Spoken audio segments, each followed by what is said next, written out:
बड़ा ही peaceful religion है और हमें इसमें चले जाना चाहिए। बल्कि कई बार ना सिर्फ ये कि ये यूसुफ योहाना साहब के अलावा भी कई दूसरे खिलाड़ी जो हैं मेरी आपसे बात हुई थी, आपने बताया कि बहुत सारी घर चीजें गृहस्थी जैसे चलाना भी आपने बड़ा अभी। मुश्किल है आजकल। जी हाँ, बिल्कुल ऐसा ही सिचुएशन है। और अभी जो आपने शोएब भाई की बात की, शोएब अख्तर ने जो बात करी, देखिए उसने बात की बिकॉज ही फेल इट, और ऐसा हुआ है मेरे साथ। जो उसने बात की उसको आज भी मैं अग्रीड करता हूँ। एक्चुअली हुआ क्या कि जब वो नीचे वेट कर रहे थे ना हाथ हैंडशेक वगैरह करने के लिए, पता नहीं इंडियन स्टाफ में से किसी ने गेट बंद कर दिया।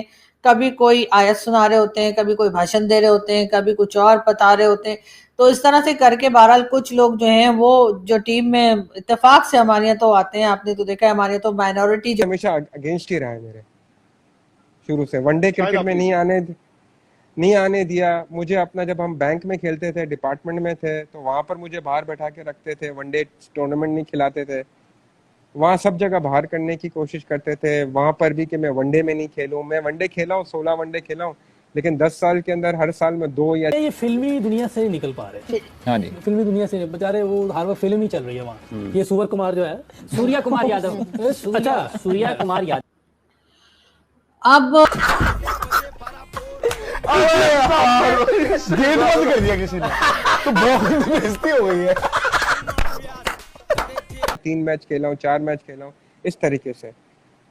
लेकिन वो एक बात है, वो डिफरेंट बात है। लेकिन अभी मैं एक प्रॉब्लम में हूँ, तो मुझे मेरे जो टीममेट्स है, जितने भी लोग हैं, वो एटलीस्ट मेरे लिए एक, जैसे जहाँ वसीम भाई की इतनी बात मानी थे, कुछ भी नहीं कर रहे थे, लेकिन भारत ने हमारे सर के ऊपर जंग मुसल्लत कर दी और उसके बाद हमें लड़नी पड़ी और फिर हम जीत भी गए। एक एक बात उसमें गलत है।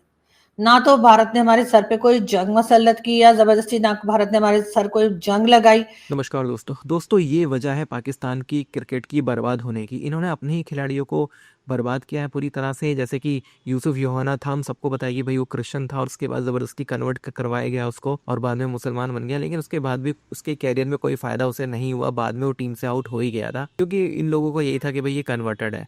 और इसी तरह से जिस तरह से अब इसमें आपने क्लिपिंग्स देखी होंगी दानिश कनेरिया को, क्योंकि वो हिंदू है तो उसको कितना ज़्यादा परेशान किया गया है पाकिस्तान में। पाकिस्तान की क्रिकेट टीम में उसे वनडे नहीं खेलने दिया जाता था और उससे बहुत ह्यूमिलेट किया जाता था।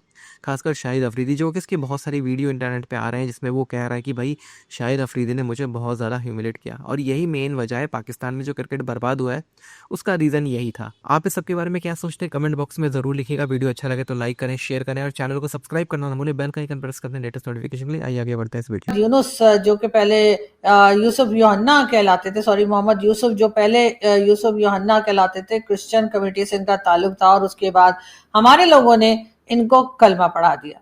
जी हाँ, हमारे लोगों ने इनको कलमा पढ़ा दिया और उसके बाद कहा यह गया कि जी जहां तक हमने सुना है कि जी अगर आपने टीम में रहना है तो आपको मुस्लिम होना पड़ेगा वरना आप नहीं रह सकते। तो बहरहाल ऐसा नहीं था कि उन्हें कोई बहुत इस्लाम पसंद आ गया था और इसलिए उन्होंने सोचा कि भाई ये तो बड़ा ही पीसफुल रिलीजन है और हमें इसमें चले जाना चाहिए। बल्कि कई बार ना सिर्फ ये कि ये यूसुफ योहाना साहब के अलावा भी कई दूसरे खिलाड़ी जो हैं उन्होंने भी ये शिकायत की है कि पाकिस्तान की क्रिकेट टीम जो है वो खेलते वक्त या खेल के बाद जो है वो बजाय इसके कि वो स्पोर्ट्स की बात करें, वो रिलीजियस बात करते रहते हैं। कभी कोई आयत सुना रहे होते हैं, कभी कोई भाषण दे रहे होते हैं, कभी कुछ और बता रहे होते हैं। तो इस तरह से करके बहरहाल कुछ लोग जो हैं वो जो टीम में इत्तेफाक से हमारे यहाँ तो आते हैं, आपने तो देखा है हमारे यहाँ तो माइनॉरिटी जो है उसको हम कोई खास लिफ्ट नहीं कराते और कोई खास उन्हें पोजीशन भी नहीं मिलते। लेकिन अगर कोई भूला भटका बेचारा किसी वजह से टीम में शामिल हो जाए या हमें शामिल कर लेना पड़े क्योंकि वो इतना टैलेंटेड हो के उसको आप अवॉइड ही नहीं कर सकते, ऐसी सूरत में जी हमारे लोग जो हैं वो उसको कलमा पढ़ा देते हैं। और यही कुछ जो है वो मोहम्मद यूसुफ या फिर यूसुफ योहाना साहब के साथ भी हुआ। लेकिन बात सिर्फ यहाँ तक रहकर खत्म नहीं हो गई। उसके बाद जिस तरह की स्टेटमेंट्स इनके तरफ से आती रहती हैं, कभी कह लीजिए भारत को लेकर, कभी किसी और चीज को लेकर, बहुत ही अजीब व गरीब किस्म की ये स्टेटमेंट्स दिया करते हैं। और ऐसा ही इन्होंने इस वक्त एशिया कप के टाइम पर भी किया, यानी कि एशिया कप जिस वक्त मैचेस चल रहे हैं और इन्होंने भारत के जो खिलाड़ी हैं उनके बारे में एक बहुत ही गलत और गलत तरीके से जो है वो एक टीवी चैनल पे बात की। पहले हम आपको वो सुनवा देते हैं और फिर बात करते हैं।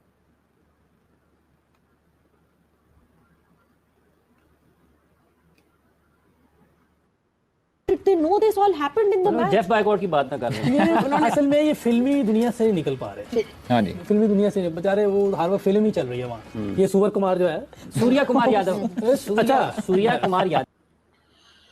अब किसी के नाम को इस तरह से खराब करना, किसी के नाम के साथ इस तरह से इंसल्टिंग वे में इस किस्म से किसी जानवर का नाम लगा देना, मेरा ख्याल है कि इनको शर्म आनी चाहिए थी। अगर ये शो रिकॉर्डेड था तो इसको एडिट करना चाहिए था। इन साहब के ऊपर कुछ ना कुछ फाइन लगना चाहिए, इनको दोबारा टीवी चैनल्स पे दाखिल ना होने दिया जाए, और अगर ये लाइव शो था तब भी इनके ऊपर कोई ना कोई एक्शन होना चाहिए।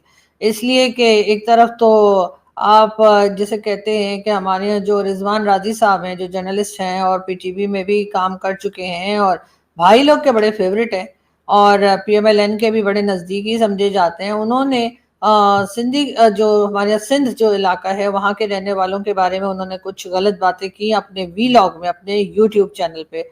उसके बाद जी उन्हें ना सिर्फ ये कि उन्हें पीटीवी से निकाल दिया गया बल्कि उनका यूट्यूब चैनल भी बैन कर दिया गया। इतना हंगामा मचाया गया, जबकि उन बेचारों ने, या जो भी कर लीजिए, मैं खैर उनकी फैन नहीं हूँ, मुझे उनकी बातें और उनकी जो जर्नलिज्म है वो कभी पसंद नहीं आई, लेकिन बहरहाल उन्होंने माफी भी मांगी और उन्होंने माजरत की कि उनसे गलती हो गई है। उसके बावजूद उनका जो यूट्यूब चैनल है वो भी पीटीए ने बैन कर दिया है और उनको पीटीवी की जॉब से भी निकाल दिया गया। और यहाँ पर ये धड़ल्ले के साथ बैठकर किसी के नाम के साथ इस तरह से बदतमीजी कर रहे हैं और इन्हें कुछ भी कहा नहीं गया। ना इनको इस शो से बाहर निकाला गया, ना इस शो को एडिट किया गया, ना इनसे माफी अभी तक कोई सामने आई है, जो कि यकीनन इनको मांगनी चाहिए। पाकिस्तान में न जाने क्या हमें कॉम्प्लेक्स सा रहता है हमें भारत के साथ। हर वक्त हम अपने आप को सुपीरियर बताने की कोशिश करते रहते हैं, हर वक्त ये बताने की कोशिश करते रहते हैं कि भारत और भारत के रहने वाले लोग जो हैं वो हमारे मुकाबला नहीं कर सकते, हमसे कम है, चाहे हमारी आर्मी बात कर रही हो, चाहे हमारी जो civilian so called civilian government है, चाहे वो बात कर रही हो, चाहे हमारी पब्लिक बात कर रही हो। हर वक्त हमें एक यही कॉम्प्लेक्स रहता है कि हम तो जी बहुत अजीम कौम है, हम तो बहुत सुपीरियर हैं और हम भारत से बहुत आगे हैं, भारत के हर जितने भी सिटीजन हैं तमाम से हम लोग बहुत ज़्यादा बेहतर हैं। यही बातें जो हैं वो हमें हमारी जो पाकिस्तान स्टडीज़ की बुक्स हैं उसमें भी पढ़ाई जाती है। सबसे पहले तो ये जो पाकिस्तान स्टडीज़ की बुक है, मेरा ख्याल है ये जमा करके और इनको आग लगा देनी चाहिए। जी हाँ, मैंने यही कहा है। पाकिस्तान स्टडीज की जो बुक्स इस वक्त स्कूल कॉलेजेस में पढ़ाई जा रही हैं, इन तमाम बुक्स को जमा करके पूरे पाकिस्तान से और इन बुक्स को आग लगा देनी चाहिए, इसलिए कि ये इंतहाई बकवास बुक्स हैं। इसमें इंतहा का झूठ लिखा हुआ है, इसमें हमारे सारे कारनामे झूठे हैं, इसमें बताए गए हमारे सारे हीरोज गलत हैं और उसके साथ जितनी जंगें हमने लड़ी उसमें जो हमें बताया गया है कि जी हम बड़े मजलूम थे और हम तो बैठे हुए आराम से बैठे थे, कुछ भी नहीं कर रहे थे, लेकिन भारत ने हमारे सर के ऊपर जंग मुसल्लत कर दी और उसके बाद हमें लड़नी पड़ी और फिर हम जीत भी गए। एक एक बात उसमें गलत है। ना तो भारत ने हमारे सर पे कोई जंग मुसल्लत की या जबरदस्ती, ना भारत ने हमारे सर कोई जंग लगाई, ना हम उसको कोई बहादुरी से लड़े और ना ही हम उसमें जीते, और ना ही बाकी चीजें जो बताई जाती हैं कि कभी कहा जाता है हमारे यहाँ से ऑयल निकल आया तो वहां से गैस के जखायर निकल आए तो फलानी जगह से मिनरल निकल आया तो इधर जाती। वसीम भाई आमिर के लिए वे आउट जाके फेवर कर सकते हैं, तो मेरे लिए दो अल्फाज क्यों नहीं बोल सकते? या कोई भी प्लेयर हो, बड़ा प्लेयर हो, सुपरस्टार पाकिस्तान का, क्यों नहीं बोलता मेरे लिए? अगर कोई भी एक बात छोटी सी फेवर की गलती की है, मैं मान रहा हूँ, मैं तो उसको रिग्रेट भी कर रहा हूँ, मेरे से बहुत बड़ी गलती हुई है, लेकिन आप उसको मेरी जिंदगी से तो मुझे नहीं खत्म कर देना, जीने का हक तो नहीं खत्म कर दे। जहाँ सबको है, या तो फिर 94 से सबको जिनके नाम आए हुए हैं सबको, तब से लेके अभी तक जो जो इन्वॉल्व है सबको लाइफ बैन लगा दो, फिर कानून सबके लिए कर दे एक जैसा। एक के लिए दूसरा कानून, एक के लिए दूसरा कानून तो ना करे ना, इस तरह तो ना करे कि आप डिफरेंट कानून रख रहे हैं इंडिविजुअल्स के लिए, लाइकिंग और डिसलाइकिंग पे चल रहा है। चलिए कोशिश करते रहिए, हो सकता है कि मौका आपको भी मिले और I am sure sooner than later Danish Pakistan cricket board के साथ आमने सामने बैठिए, जो भी है आप अपनी दिल की बात रखिए, अपनी गलती तो मान ही रहे हैं। देखिए मौका दूसरा आपको चाहिए और आई एम श्योर आपको दूसरा मौका सूनर देन लेटर जरूर मिलेगा। बड़ी इमोशनल सी आज बातचीत हुई, मेरे से आपकी बात हुई थी, आपने बताया था कि इतना खेलने के बावजूद, इतना अचीव करने के बावजूद आज हालात वो हैं आपके कि घर चलाना मुश्किल है। तो रोजगार तो किसी से नहीं छीनना चाहिए, ये तो मेरा भी मानना है। आई होप कि जरिया आपको जो है बहुत जल्दी मिले। Thank you very much. और आज आपसे बात कर रहा हूँ और एक और बात करना चाहता हूँ कि इवन इंग्लिश क्रिकेट बोर्ड मुझे बुलाती है, I am willing to go and sit with them, और जो चीज़ वो करती है I am ready to do with them यार। I need to move on. अगर वो चाहती है कि हमारे प्लेयर्स को रिहैब करे या कोई चीज़ें हैं जो वो पूछना चाहते हैं, कोई भी क्वेश्चन मार्क है किसी के भी अंदर, तो I am ready to sit with them और टॉक